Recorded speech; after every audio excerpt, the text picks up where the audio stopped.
सुधाकर घारे यांनी सुरू केला जनता दरबार। कर्जत विधानसभा मतदारसंघात निसटता पराभव स्वीकारावा लागलेले परिवर्तन विकास आघाडीचे नेते सुधाकर घारे यांनी जनता दरबार सुरू केला आहे। पहिल्याच जनता दरबाराला कर्जत आणि खालापूर तालुक्यातील लोकांची गर्दी पाहायला मिळाली।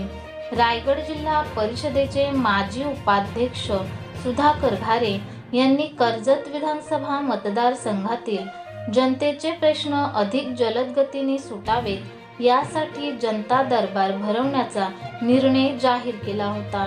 त्या अनुषंगाने आज कर्जत शहरातील त्यांच्या कार्यालयामध्ये दर शुक्रवारी जनता दरबार भरवला जाणार असून प्रशासनाच्या टाळाटाळीमुळे अनेक नागरिकांना सरकारी कार्यालयांमध्ये वारंवार फेऱ्या माराव्या लागतात। यावर उपाय म्हणून त्यांनी आपल्या कार्यालयाचे दरवाजे नागरिकांसाठी कायम खुले ठेवले आहेत। प्रशासनाला विश्वासात घेऊन जनतेचे प्रश्न सोडवले जातील असे आश्वासन सुधाकर घारे यांनी दिले।